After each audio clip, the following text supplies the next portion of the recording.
नमस्कार साथियों और प्यारे बच्चों, आप सभी का स्वागत है। पिछली क्लास में हमने एसेक्सुअल और सेक्सुअल रिप्रोडक्शन के बारे में पढ़ा था। आज हमारी बात होगी मेथड्स ऑफ एसेक्सुअल रिप्रोडक्शन पर। कौन कौन सी विधियों से एसेक्सुअल रिप्रोडक्शन होता है, किस प्रकार से होता है, उस पर हम आज बात करने वाले हैं। तैयार हैं आप लोग? बिल्कुल तैयार हैं, वेरी गुड। एसेक्सुअल रिप्रोडक्शन के बारे में हमने पहले पढ़ा था, पिछले वीडियो में पढ़ा था आप लोगों ने कि इसमें दो पेरेंट्स की आवश्यकता नहीं होती, सिंगल पेरेंट से काम हो जाता है।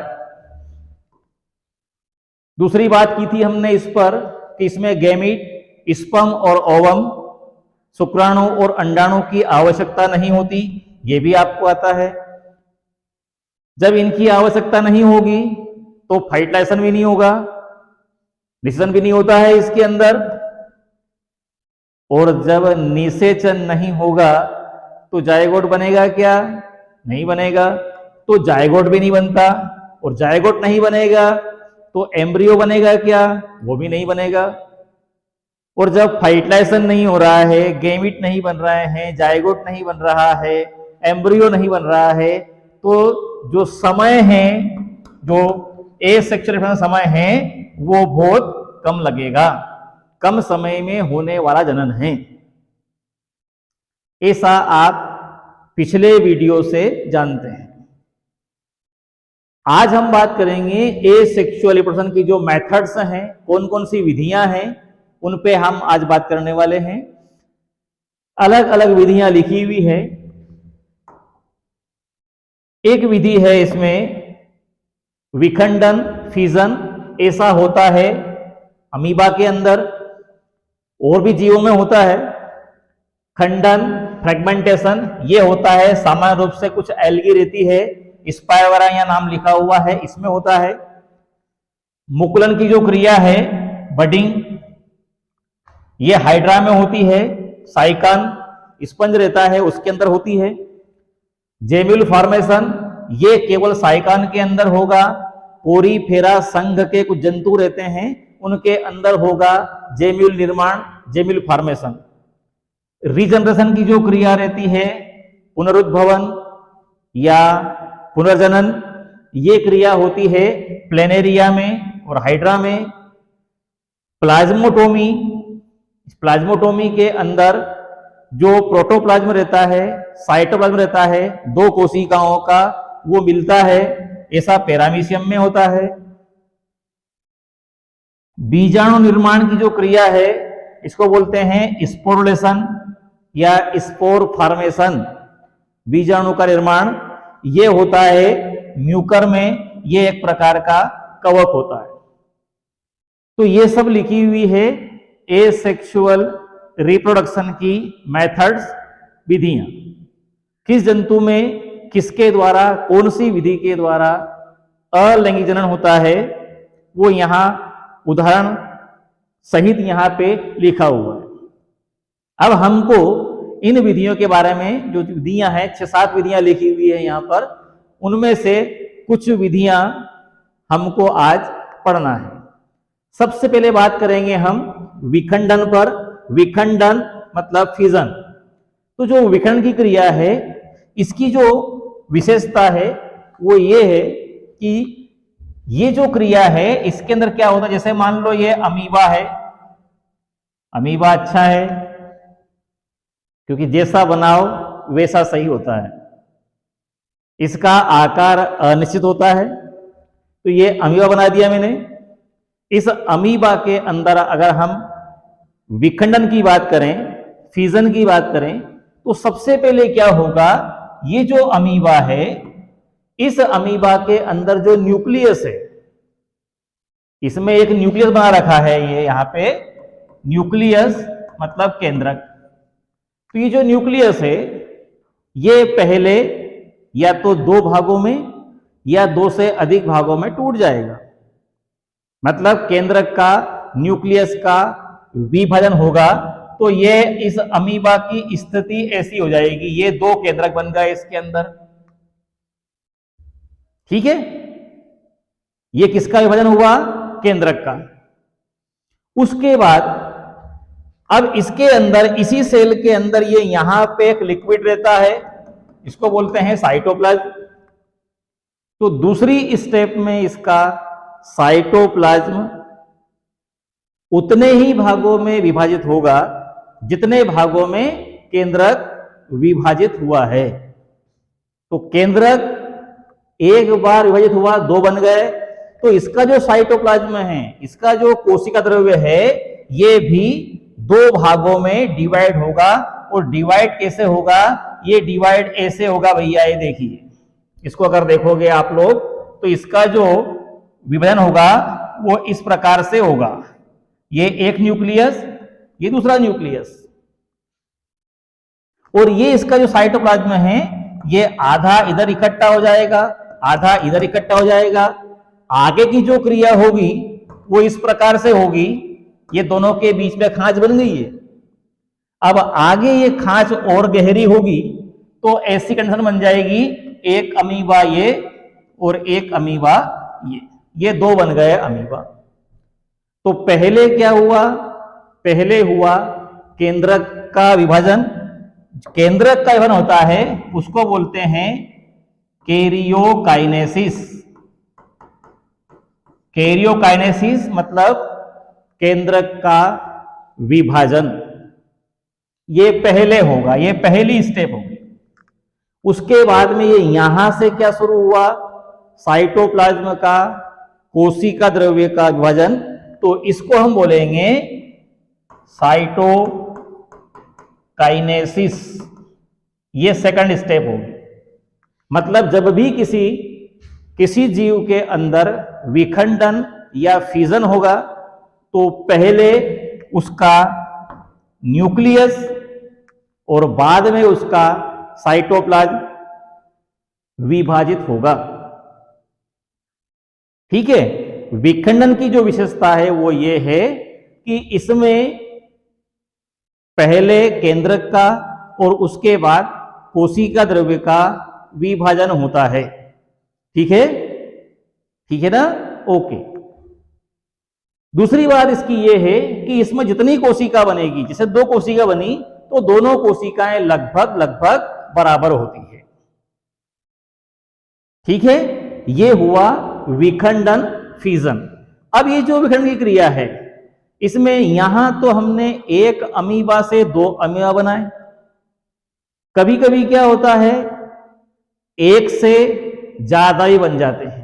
तो अगर हम इसको देखेंगे तो जैसे देखिए, ये यहां पे हम बनाते हैं, जैसे एक अमीबा है ये। इस अमीबा के अंदर हमने क्या किया?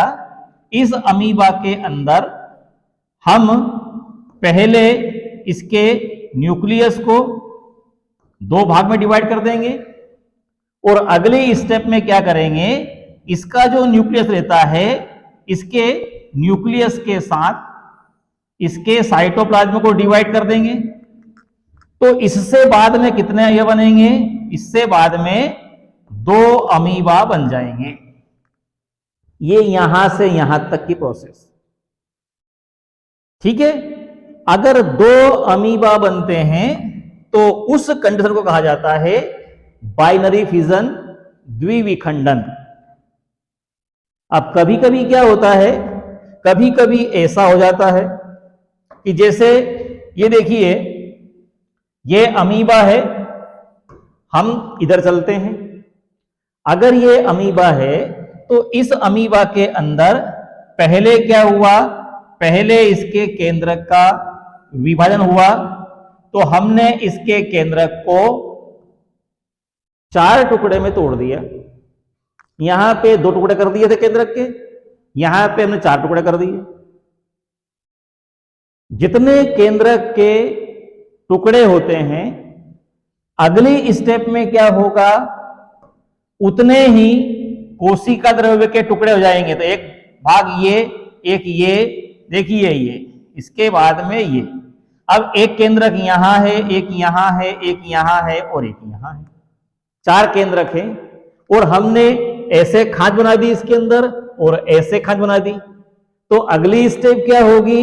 अगली स्टेप ये होगी कि इसके अंदर जो 4 केंद्रक बनाए हैं और 4 ही बार इसके साइटोप्लाज्म को अलग अलग भागों में तोड़ा है, तो इससे कुछ समय बाद ये 4 कोशिका बनेगी, मतलब 4 अमीबा बन जाएंगे। तो ये जो अमीबा है, अगर इसको इस रास्ते से ले जाएंगे तो 1 से 2 अमीबा बनेंगे, और 1 से 2 बनेंगे तो फिर क्या होगा? 1 से 2 बनेंगे तो ये इतना इतना अगर देखें हम, तो ये इतना इतना हो गया हमारे पास बाइनरी फिजन, जिसमें 1 अमीबा से 2 बनेंगे। और अगर हम ऐसे घुमाते हैं तो ये 1 अमीबा है, 4 केंद्रक बना दिए। ये 4 केंद्रक के बाद 4 भाग में इसके साइटोप्लाज्म को डिवाइड कर दिया और 4 ही भाग में हमने कोशिकाओं को तोड़ दिया। तो ये इधर रास्ते से चलेंगे हम, तो ये हो जाएगा बहुविखंडन, मल्टीपल फिजन। इसका मतलब ये हुआ a fission is divided into 2 parts, 2 types. Binary fission, इसमें 1 से 2 कोशिका बनेगी, 2 सेल बनेगी। मल्टीपल फिजन, इसमें 1 से मोर देन 2, 2 से अधिक, 4 बन सकती है, 5 बन सकती है, ज्यादा भी बन सकती है। इसमें एक बात याद रखने की आपको और है कि ये जो बाइनरी फिजन होता है, 1 से 2 बनेंगे, ये बनेंगे अनुकूल परिस्थिति में। अनुकूल परिस्थिति का मतलब होता है कि जिस वातावरण में ये अमीबा रहता है, पानी में रहता है, तो वहां पर पानी में पर्याप्त ऑक्सीजन हो, पर्याप्त दाना पानी हो, उस पानी का तापमान सामान्य हो, ज्यादा गर्म भी नहीं हो, ज्यादा ठंडा भी नहीं हो, जैसा ये अमीबा को अच्छा लगता है। अनुकूल परिस्थिति का मतलब क्या? हमको 10,000 रुपए चाहिए, 10,000 रुपए की व्यवस्था हो गई, इसका मतलब मजे में। मजे में मतलब परिस्थिति कैसी है? अनुकूल। और 10,000 रुपए की आवश्यकता है और हमारी जेब खाली है, तो परिस्थिति कैसी होगी? प्रतिकूल। तो अगर अनुकूल परिस्थिति है तो ये करेगा बाइनरी फिजन, और परिस्थिति अगर इससे विपरीत है, मतलब परिस्थिति कैसी है? प्रतिकूल है, तो प्रतिकूल परिस्थिति के अंदर अनफेवरेबल कंडीशन में बहुविखंडन की क्रिया होती है। ठीक है, विखंडन 2 प्रकार का, द्विविखंडन और बहुविखंडन। फिजन 2 टाइप का है, binary fission, multiple fission. Binary fission कब होगा? जब 1 से 2 सेल बनेगी। मल्टीपल फिजन कब होगा? जब 1 से 2 से अधिक सेल बनेगी। ओके, एक फ्रेगमेंटेशन होता है, उसको बोलते हैं विखंडन। जैसा ही है ये, इसको बोलते हैं खंडन। एक विधि पढ़ी है आप लोगों ने, और खंडन को बोलते हैं फ्रेगमेंटेशन। जो फ्रेगमेंटेशन रहता है, ये फ्रेगमेंटेशन होता है स्पाइरोगायरा में। थोड़ा सा बता देते हैं आप लोगों को खंडन के बारे में। एक तो विखंडन था, जब हमने पढ़ा, अभी पढ़ रहे हैं, वो खंडन है। तो खंडन में क्या होता है? जैसे मान लो ये स्पाइरोगायरा है, और जो स्पाइरोगायरा रहता है ऐसा रहता है फिलामेंटस, तंतु जैसा रहता है ये स्पाइरोगायरा, शैवाल है। अब इसमें पढ़ना है खंडन, फ्रेगमेंटेशन। तो फ्रेगमेंटेशन में क्या होता है कि ये जो धागा है पूरा, ये धागा ऐसे टूट जाए, तो एक स्पाइरोगायरा से दो बन गए। न तो इसमें केंद्रक का विभाजन हुआ है और न ही इसमें कोशिका द्रव्य दो भाग में बटा है। केवल उस धागे के, उस तंतु के टुकड़े हो गए हैं, और जरूरी भी नहीं है कि जो दो टुकड़े हुए हैं वो बराबर हो। ये छोटा खंड दिख रहा है आपको और ये बड़ा दिख रहा है। तो खंडन और विखंडन में कभी कभी डिफरेंस पूछ लेते हैं, difference between fission and fragmentation. तो फिजन में तो क्या होगा, फिजन में तो कोशिका द्रव्य का विभाजन भी होगा जो हमने यहां पढ़ा था, और केंद्रक का विभाजन भी होगा, केंद्रक का विभाजन और कोशिका द्रव्य का विभाजन। जो सेल बनेगी वो बराबर बनेगी, दोनों सेल जो बनेगी वो बराबर बनेगी। और जो खंडन की क्रिया है, जो फ्रेगमेंटेशन की क्रिया है, इस फ्रेगमेंटेशन के अंदर न तो साइटोप्लाज्म का डिवीजन होगा, न न्यूक्लियस का होगा, और जो दो टुकड़े बनेंगे, दो बने अधिक बने, वो सब टुकड़े जरूरी नहीं है कि बराबर होंगे। तो ये ध्यान रखना, difference between fission and fragmentation. Okay, अब ये देखोगे आप लोग, तो ये यहां दिखाया है डायग्राम के अंदर, जो हमने पहले भी पढ़ा है वही दिखाया है।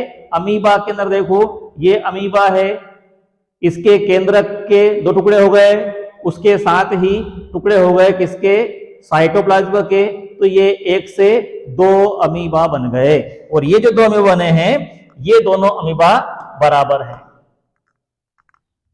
ये प्लाज्मोडियम के अंदर होता है बहुविखंडन, अमीबा में भी होता है, प्लाज्मोडियम में होता है। ये देखो, ये प्लाज्मोडियम का एक सेल थी, ये डिवाइड हुई, अंदर के अंदर डिवाइड हुई, ये सिस्ट बनी इसके आसपास, और ये सिस्ट एक टाइम के बाद में फटेगी और इसके अंदर के जो प्लाज्मोडियम है वो बाहर निकलेंगे। ठीक है, तो अमीबा के अंदर द्विविखंडन और प्लाज्मोडियम के अंदर बहुविखंडन। ये कब होगा, ये होगा अनुकूल परिस्थिति में, और अनुकूल नहीं रही तो कैसी होगी, प्रतिकूल होगी। प्रतिकूल होगी तो प्रतिकूल परिस्थिति के अंदर बहुविखंडन होगा, मल्टीपल फिजन होगा। Okay, good. अब बात करेंगे हम, अगली जो विधि है वो है मुकुलन, कलिकायन, बडिंग। बडिंग हमने पहले वेजिटेटिव रिप्रोडक्शन में भी पढ़ा था, पर वहां से थोड़ी सी हटकर है। ये जंतुओं के अंदर होगी, किसमें होगी, हाइड्रा में होगी, साइकान में होगी, कैसे होगा ये थोड़ा सा हम देख रहे हैं। एक जंतु रहता है हाइड्रा, ये हाइड्रा, और इस हाइड्रा के अंदर ऐसे इस प्रकार से बहुत सारे ऐसे धागे रहते हैं जिनको हम बोलते हैं स्पर्शक। ये हाइड्रा, ये देखा होगा आपने, डायग्राम में देखा होगा। जब इस हाइड्रा के अंदर होता है बडिंग, तो इसमें क्या होगा, इसके शरीर की सतह, ये तो स्पर्शक है, टेंटाकल्स है, इनसे तो ये चलता है और तैरता है पानी में। ये इसकी शरीर की सतह है, बॉडी सरफेस। तो इसके शरीर की सतह पर, इसके शरीर की सतह पर एक हल्का सा ऐसे उभार बन जाता है। ये जो उभार रहता है, इस उभार को हम बोलते हैं बड। बड मतलब कलिका, या हिंदी में इसको मुकुल भी कहा जाता है। बड या कलिका या मुकुल, और इसके बनने की क्रिया मुकुलन, कलिकायन, बडिंग। बड कहां पर बनती है, कलिका कहां पर बनती है, इसके शरीर की सतह पर बनती है। अब धीरे धीरे क्या होगा, धीरे धीरे ये जो बड है, ये जो कलिका है, ये कलिका आकार में बड़ी होगी। ये तो हाइड्रा वैसा का वैसे ही, ये हाइड्रा,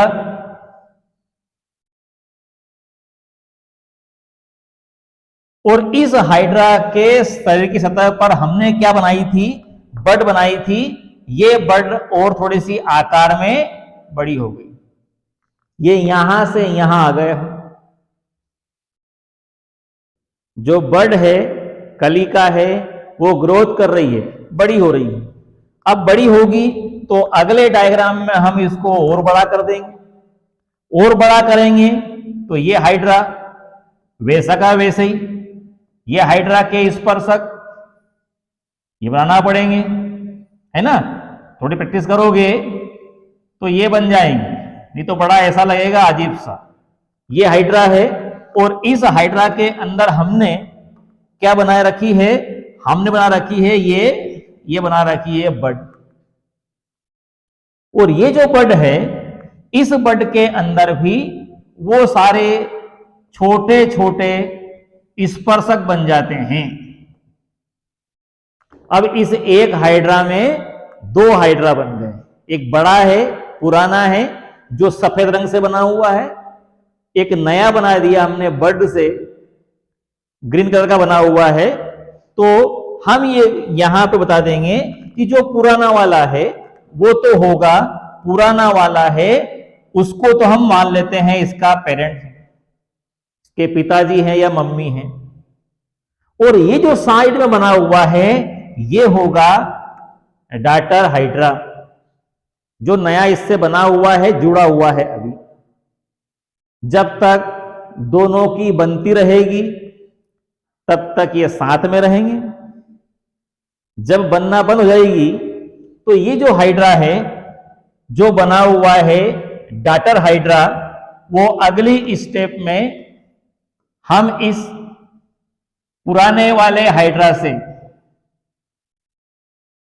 अलग कर देंगे और ये अलग होकर ये छोटा सा नया हाइड्रा बना देंगे। क्योंकि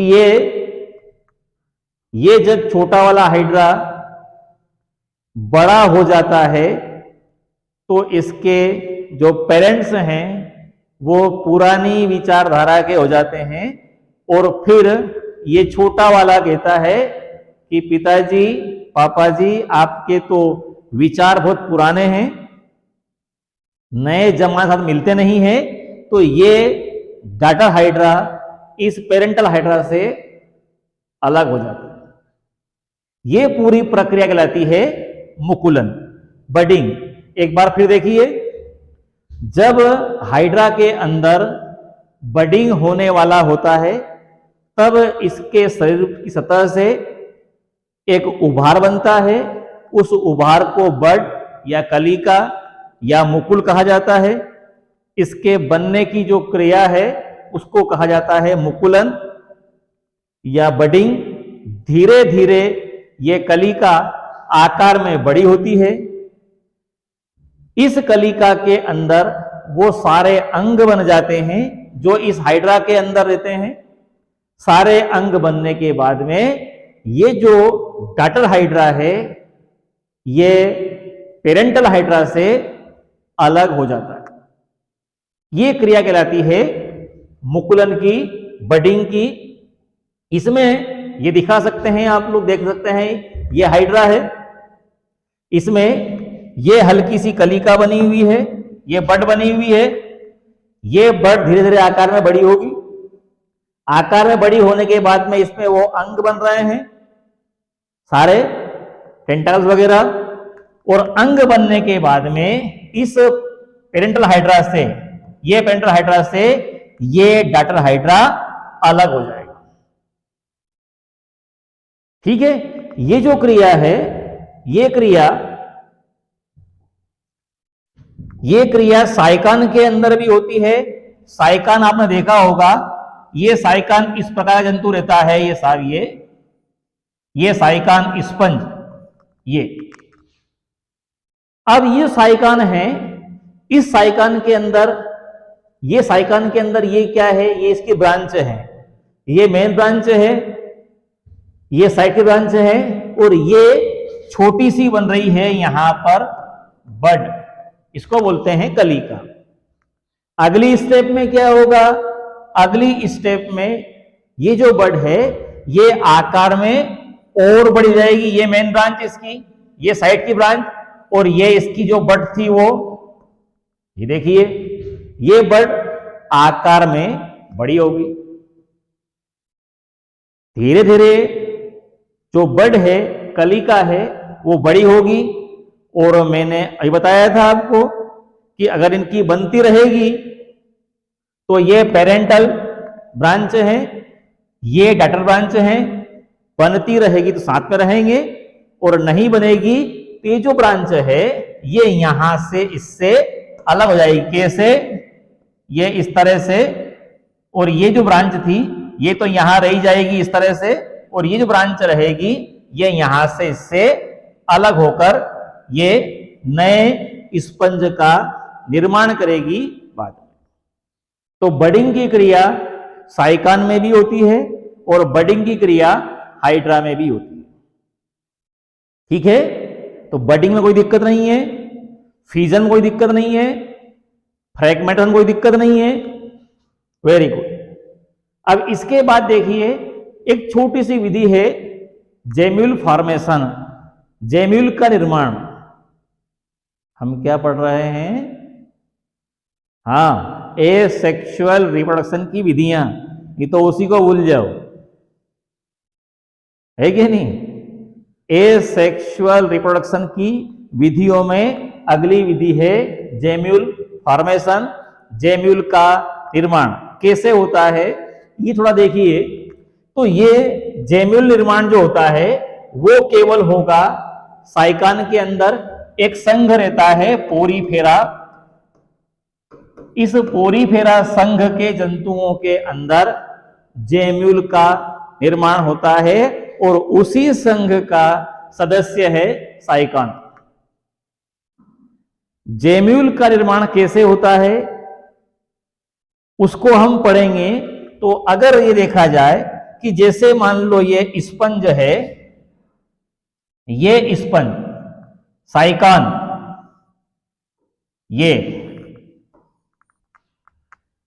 ये साइकान है।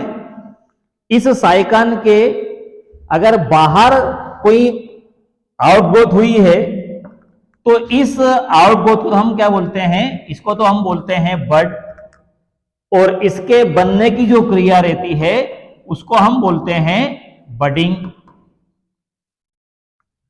ये आपसे अच्छा कौन जानता है? जो आप लोग बैठे हैं यहां पर, उनसे अच्छा कोई भी नहीं जानता। ये बडिंग हो गया।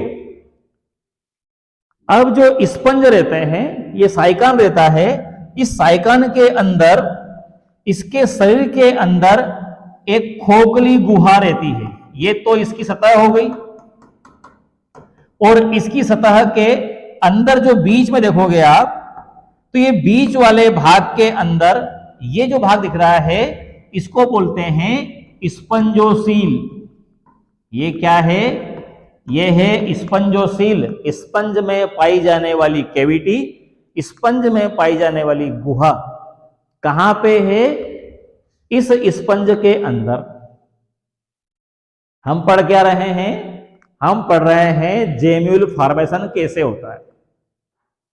आपको यह भी ध्यान होगा कि स्पंजोसील के ऊपर एक यहां पर एक छिद्र रहता है, यह छिद्र ऊपर छिद्र रहता है, इसको कहा जाता है ऑस्टिया। एक है इसलिए इसको कहा जाता है ऑस्टियम। ठीक है, सॉरी, ये इसका ऑस्टियम नहीं, इसको कहा जाता है ऑस्कुलम। तो ये ऑस्कुलम से पानी बाहर निकलता है। अब यहां पर अंदर जो स्पंजोसील है, इस स्पंजोसील के अंदर ये कुछ कोशिकाएं रहती है। ये कोशिकाएं यहां पे इकट्ठी हो जाती है। कहां पर? स्पंजोसील के अंदर, और एक बड अंदर बन जाती है। जैसे यहां पर बना था उभार, ऐसे के ऐसे ही उभार कहां पर बन गया?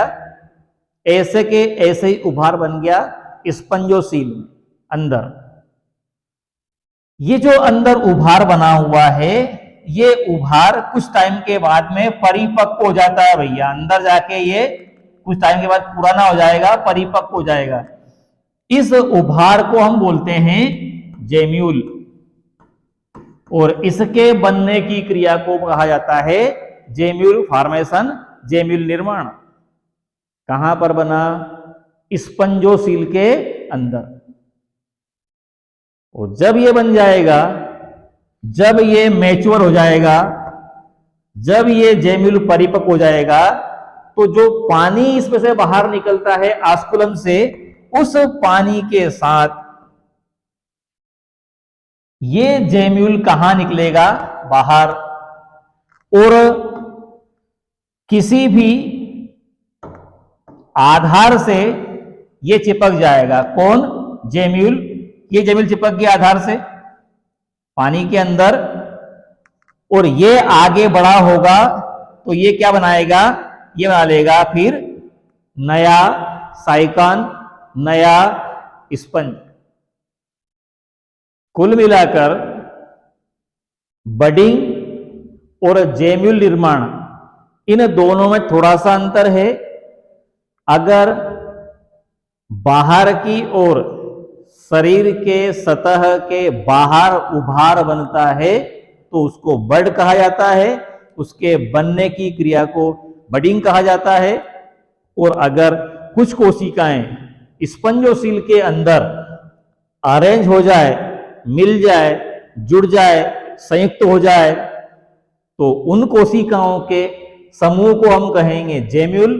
परिपक्व होने के बाद पानी की धारा के साथ वो बाहर निकलता है, और बाहर निकलकर किसी भी आधार से चिपककर, जुड़कर वो वृद्धि करेगा। वृद्धि करने के बाद में नए स्पंज का या नए साइकन का निर्माण करेगा। कोई डाउट है इसके बारे में किसी को? जेम्यूल निर्माण, मुकुलन, खंडन और विखंडन, fission, fragmentation, budding and gemmule formation, किसी कोई दिक्कत नहीं है? Thank you.